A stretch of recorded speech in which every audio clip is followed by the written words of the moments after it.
어쩌면 내가 지금부터 하려는 말이 많은 사람들에게는 신성모독처럼 들릴지도 모른다. 하지만 진실은 대부분의 사람들이 자기 자신의 마음의 노예처럼 살아가고 있다는 것이다. 그렇다. 노예다. 그들은 자신이 의식적으로 선택을 내린다고 믿지만 실제로는 숨겨진 신념, 과거의 기억, 그리고 보이지 않는 두려움에 사로잡혀 있다.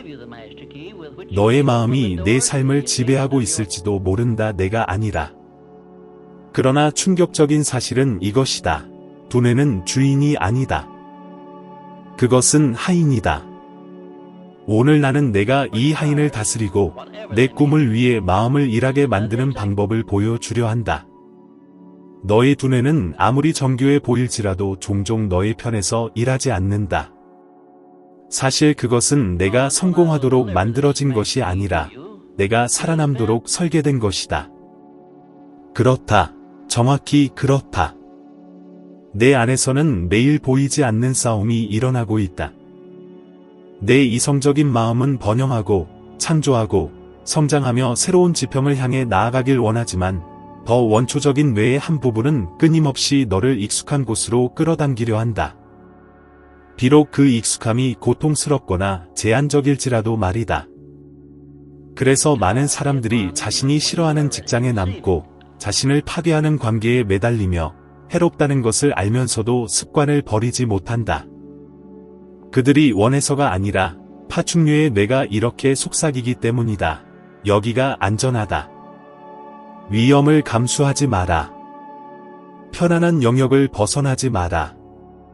얼마나 자주 너는 내 삶에서 중요한 무언가를 바꾸겠다고 결심한 적이 있는가? 아마 더 일찍 일어나기, 운동을 시작하기, 새로운 기술을 배우기, 혹은 심지어 스스로 사업을 시작하기일 수도 있다. 너는 계획을 세우고 준비하며 처음에 동기부여의 에너지도 느꼈을 것이다. 하지만 행동할 순간이 다가왔을 때 속삭이는 내적 목소리가 말했다. 지금은 아니야. 기다리는 게 나아. 또 실패하면 어떡하지? 그 목소리는 내 양심도, 예감도, 내 능력이 부족하다는 증거도 아니다. 단지 새로운 것에서 오는 불편함으로부터 너를 보호하려는 내 뇌의 신호일 뿐이다. 뇌는 굶주린 사자가 너를 잡아먹으려는 상황과 단순히 조금 더 일찍 일어나 달리기를 나가는 상황을 구분하지 못한다. 뇌에게는 모든 변화가 위험일 뿐이다. 여기서 많은 사람들이 보지 못하는 점이 있다. 마음은 더 나은 것을 찾지 않는다. 그것은 익숙한 것을 찾는다. 내가 부족함, 미루기, 자기 파괴의 패턴 속에서 산다면 그것은 뇌에게 편안해진다. 왜냐하면 이미 예측 가능하기 때문이다. 뇌는 너를 성장의 가능성으로 모험하게 두기보다는 익숙한 고통의 굴레 속에 붙잡아 두기를 택한다. 그래서 사람들은 갑작스러운 불안, 그럴듯한 변명, 그리고 미루고 싶은 강한 유혹에 빠진다. 그것은 불운도, 게으름도, 의지력의 부족도 아니다. 단지 두뇌라는 하인이 받은 프로그램을 수행하고 있을 뿐이다. 나 역시 그 자리에 서 있었던 적이 있다. 글을 쓰기 시작한 초기 몇 해 동안 어느 밤 나는 내면에서 완전히 무너진 자신을 발견했다. 빚은 커져만 갔고 원고의 거절은 끝이 없는 듯 보였다. 그리고 내 마음은 내가 이미 겪은 모든 실패들을 끊임없이 상기시켰다. 나는 진지하게 포기할 생각을 했다.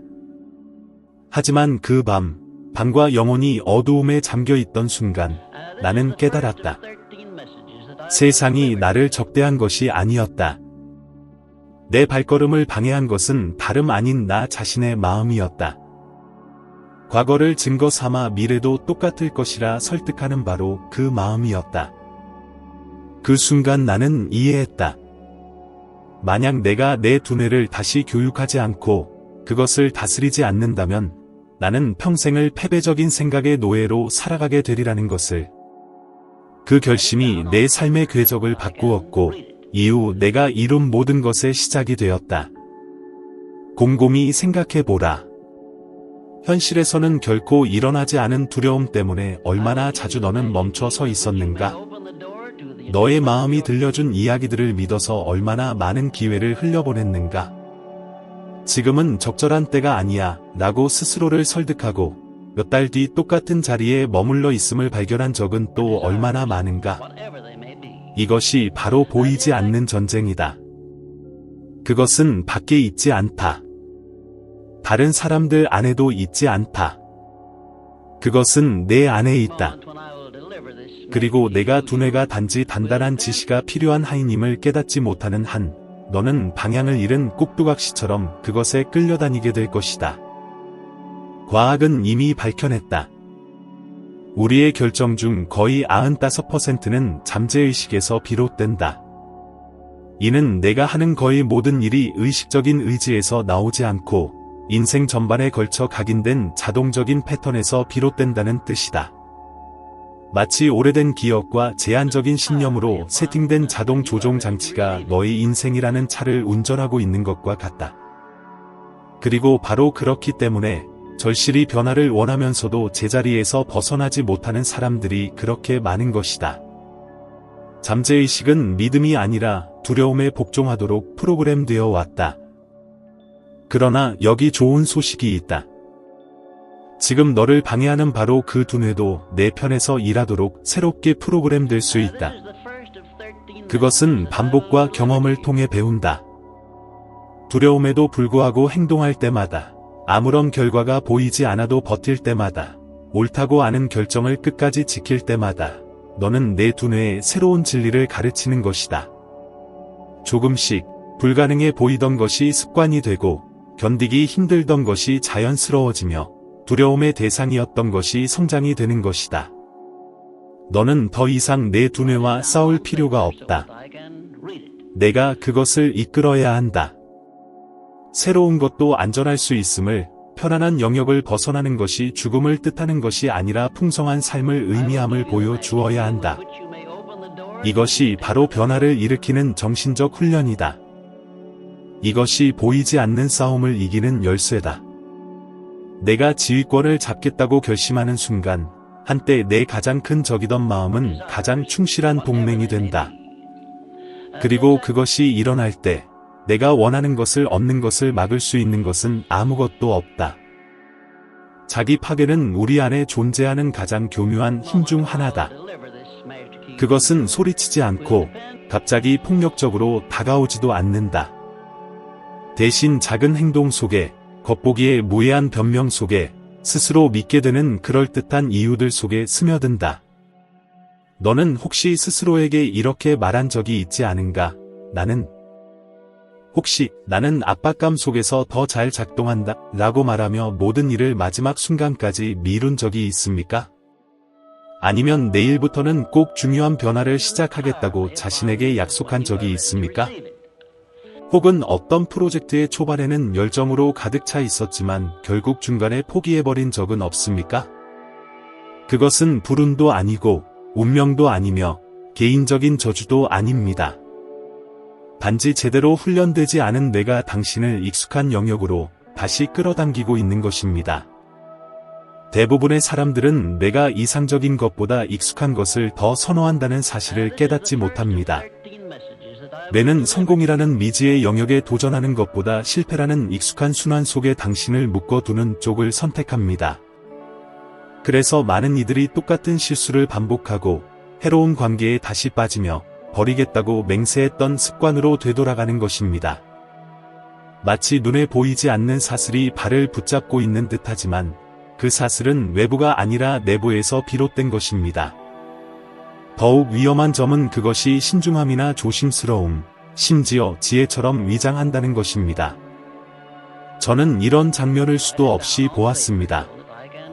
탁월한 능력을 가진 뛰어난 사람들이 이건 나에게 맞지 않아. 나는 할 수 없어.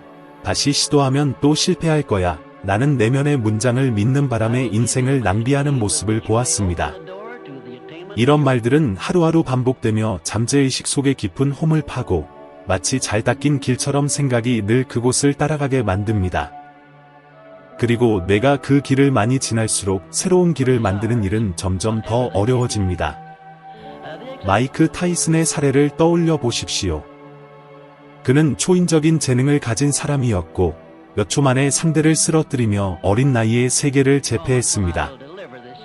그러나 정신적 훈련이 부족하고 충동과 자기 파괴적 성향에 지배된 그는 수억 유로에 달하는 재산을 허비하고 스캔들에 휘말렸으며 거의 자신의 경력을 무너뜨릴 뻔했습니다. 재능은 문을 열어주었지만 마음의 통제력 부족은 그가 스스로 그 문을 닫게 만들었습니다. 작은 규모일지라도 이런 일을 겪는 사람이 얼마나 많습니까? 무엇인가를 이루지만 그것을 유지하지 못하는 이유는 결국 마음의 싸움에서 이기지 못했기 때문입니다. 이제 자신을 돌아보십시오. 몇 번이나 변하겠다고 스스로 다짐했지만 지키지 못했습니까? 더 열심히 일하고 건강을 돌보고 삶을 개선하기 위해 공부하겠다고 했지만 결국 같은 습관으로 돌아간 적은 없습니까? 그것은 당신이 가치 없어서도 아니고 능력이 없어서도 아닙니다. 단지 자기 파괴적 사고 패턴에 묶여 있기 때문입니다. 여기서 필요한 것이 바로 규율입니다. 규율은 거대한 도약이나 한 번에 모든 것을 바꾸는 것이 아닙니다. 그것은 작은 승리, 내일의 사소한 약속 속에 있습니다. 내일 5분 동안 책을 읽기로 결심하거나 기분이 내키지 않아도 짧게 산책을 나가는 것, 이런 행동들은 뇌에 분명한 메시지를 전달합니다. 내가 주도권을 쥐고 있다. 나는 내 프로그램의 노예가 아니다. 이처럼 사소해 보이는 행동들이 오래된 사슬을 끊고 새로운 신경 연결을 만들어내며 행동할 수 있는 힘을 키웁니다. 저는 당신에게 도전합니다. 단순하지만 의미 있는 행동 하나를 선택하여 일주일 동안 매일 실천해 보십시오. 거창할 필요는 없습니다. 아침마다 종이에 목표 3가지를 적거나 책을 읽기 위해 휴대폰을 15분 꺼두거나 잠들기 전에 의식적으로 감사할 일을 떠올리는 것도 좋습니다. 하고 싶지 않을 때에도 하십시오. 오히려 하고 싶지 않을 때야말로 진짜 자신에게 증명하는 순간입니다. 내가 아니라 당신이 주도권을 쥐고 있음을 말입니다. 기억하십시오. 자기 파괴는 언제나 다른 모습으로 다가옵니다. 게으름이나 두려움, 완벽주의 혹은 과도한 자신감처럼 보일 수 있습니다. 하지만 본질은 항상 같습니다. 당신을 작고 제한적이며 예측 가능한 상태로 묶어두려는 그 목소리입니다. 그러나 이제 진실을 알게 되었습니다. 이제는 세상이 당신을 대적하는 것도 다른 사람들이 당신을 막는 것도 아님을 이해했습니다. 단지 당신의 뇌가 오래된 순환 속에 붙잡아 두려는 것뿐입니다. 그것을 새롭게 프로그래밍하는 일은 오로지 당신의 책임입니다. 두려움에도 불구하고 행동을 선택하고 의심에도 불구하고 밀고 나아가며 의욕이 없어도 약속을 지키는 그 순간, 당신은 자기 파괴에 보이지 않는 사슬을 끊습니다. 그 순간, 더 이상 피해자가 아니라 자기 마음의 주인이 됩니다. 그리고 그때는 어떤 것도, 절대 아무것도 당신의 성장을 막을 수 없습니다. 인간의 뇌는 끊임없이 지어져 가는 기계와 같습니다. 당신의 생각 하나하나, 감정 하나하나, 입 밖으로 내뱉는 말 한마디 한마디가 모두 이 구조물에 쌓이는 벽돌입니다. 현대 과학은 이를 신경가소성이라 부릅니다. 즉, 내가 스스로를 재조직하고 새로운 연결을 만들어내는 능력입니다. 많은 사람들이 이해하지 못하는 사실이 있습니다. 감정과 확신을 담아 반복적으로 생각하는 것이 결국 당신의 현실이 된다는 것입니다. 그것은 운이나 우연이 아니라 정신적 프로그래밍의 결과입니다. 원하는 미래를 마음속에 그리는 것은 현실이 되기 전에 승리를 미리 연습하는 것과 같습니다. 신경과학 연구에 따르면 어떤 행동을 상상할 때와 실제로 실행할 때 뇌는 같은 영역을 활성화합니다. 이는 곧 목표를 이루는 자신을 시각화하는 것만으로도 내가 그 현실을 받아들이도록 훈련한다는 뜻입니다. 세계에서 가장 영향력 있는 여성 중 한 명인 오프라 윈프리는 가난과 거절 속에서 성장했습니다. 하지만 어린 시절부터 그녀는 자신에게 중요한 사람이 될 것이라고, 특별한 삶을 살 것이라고 말했습니다. 그녀는 매일 시각화와 감사의 습관을 도구로 삼았습니다. 그 결과는 단순히 재정적인 제국이 아니라 사회적 영향력과 임팩트의 제국이었습니다. 이제 묻겠습니다. 당신은 정말로 원하는 삶을 살아가는 자신을 상상해 본 적이 있습니까? 꿈꾸던 집에서 아침을 맞이하고 사랑하는 일을 하며 자유롭게 시간과 선택을 다스리는 자신을 본 적이 있습니까? 많은 사람들은 자신이 원하는 것을 명확히 그리는데 단 한 번도 5분조차 투자하지 않았습니다. 그러나 수많은 시간을 걱정과 실패 시나리오를 그리며 보냅니다. 그리고 보십시오. 뇌는 늘 충실하게 이 부정적인 그림들을 진실로 받아들이고 그것을 확인하는 행동을 만듭니다. 저 역시 이 방법의 힘을 직접 깨달았고 그것이 어떻게 인생의 방향 전체를 바꿀 수 있는지 배웠습니다. 상상하는 힘은 말로 다할 수 없을 만큼 소중합니다. 제가 글쓰기를 시작한 초기 시절에는 늘 수많은 청중 앞에서 연설하며 다른 사람들의 삶을 바꿀 생각들을 나누는 제 모습을 떠올리곤 했습니다. 그러나 그 당시에는 강연 초대조차 받지 못했고 많은 이들이 제 책을 단순한 공상으로 여겼습니다. 하지만 저는 매일 눈을 감고 그 군중들을 보았습니다. 연결의 에너지를 느꼈고 박수 소리를 들었으며 집중하는 눈빛들을 보았습니다. 몇 해가 지나 마침내 강연 초대를 받게 되었을 때 저는 이미 제 마음속에서 수없이 연습해왔던 것을 실제로 살고 있다는 것을 깨달았습니다. 그러나 단순히 그려보는 것만으로는 충분하지 않습니다. 선언해야 합니다. 말은 뇌에 직접 전달되는 명령입니다. 잠언에는 이렇게 기록되어 있습니다. 죽고 사는 것이 혀의 힘에 달렸다. 믿음을 가지고 반복해서 나는 훈련되어 있다. 나는 할 수 있다. 내 뇌는 나에게 복종한다. 라는 말을 내뱉을 때 무의식의 기초가 새롭게 재편성됩니다. 그것은 마치 각 단어가 마음의 땅에 심어진 씨앗과 같습니다. 감정을 담아 말하면 뿌리를 내리고 자라 열매를 맺습니다. 중요한 것은 기계적으로 반복하는 것이 아니라 설령 감정이 반대하더라도 믿는 사람처럼 말하는 것입니다. 믿음은 감정이 닿지 못하는 곳에서 시작됩니다.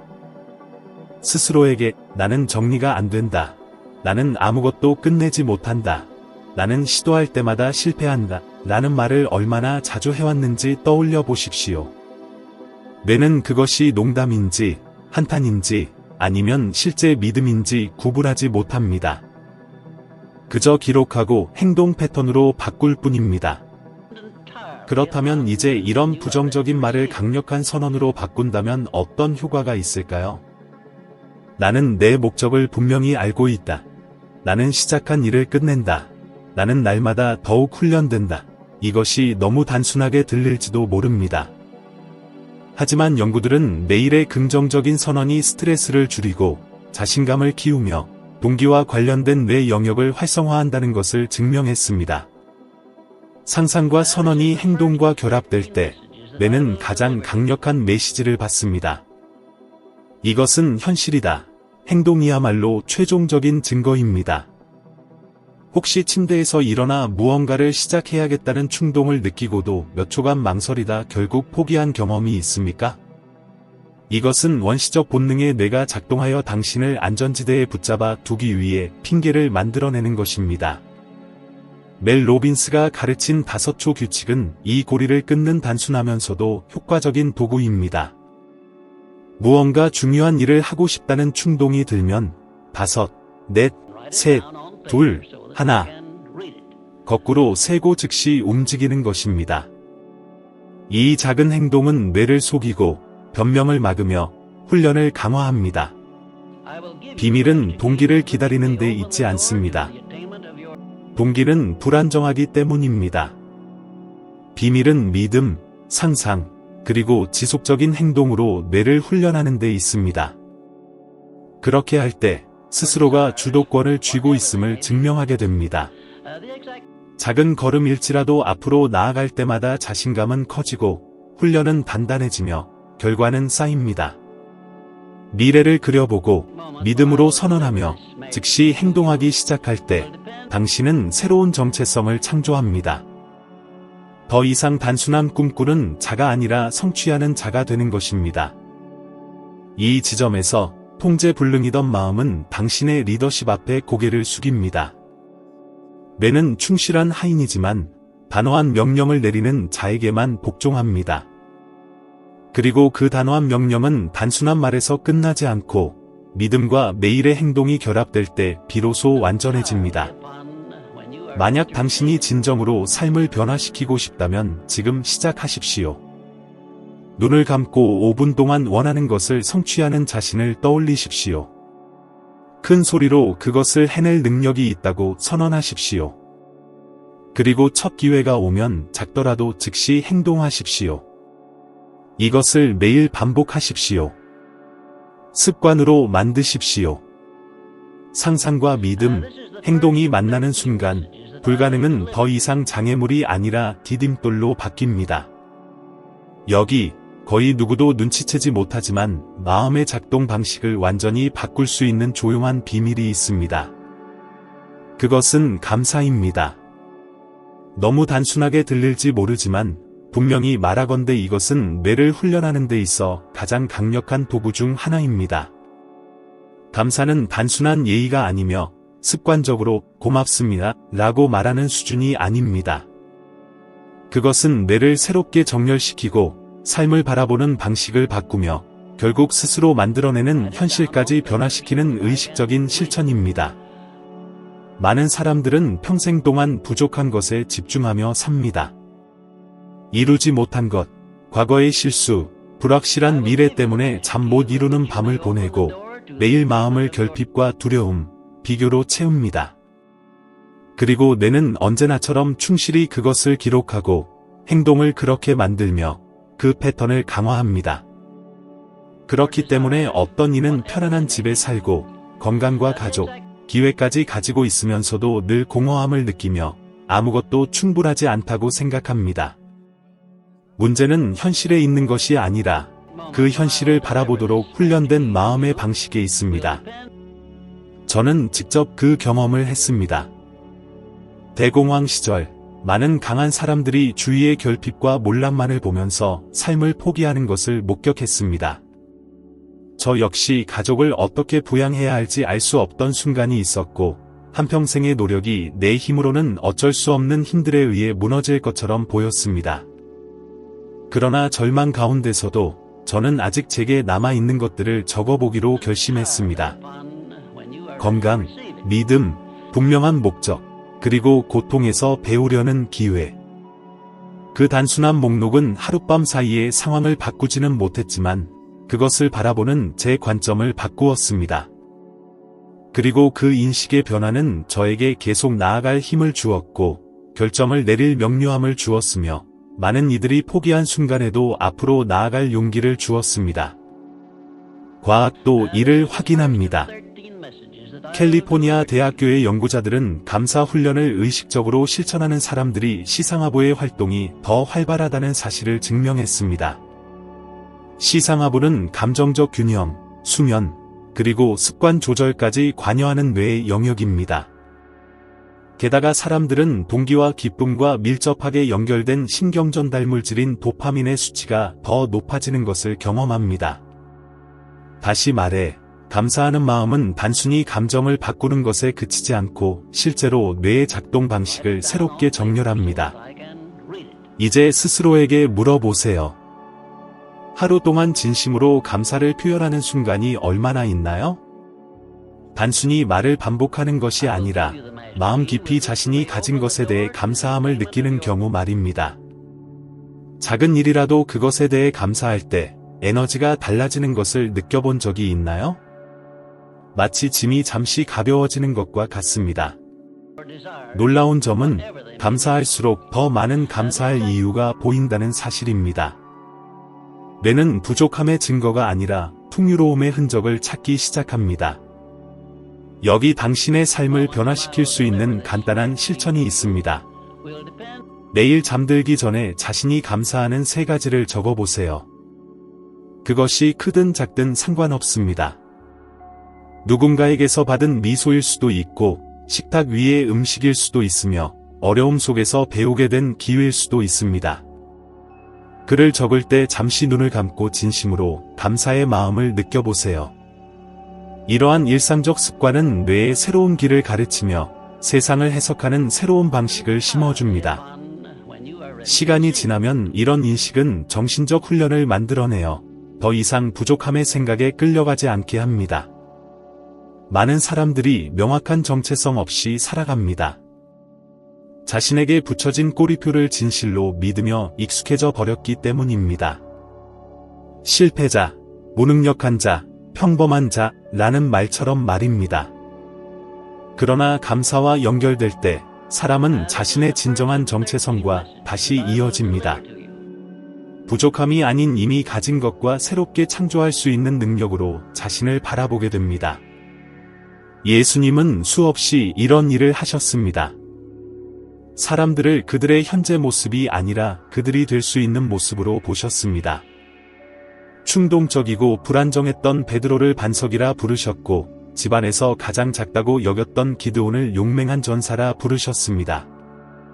변화는 언제나 자신을 바라보는 관점에서 시작됩니다. 감사를 실천할 때 자신을 다른 시각으로 보게 됩니다.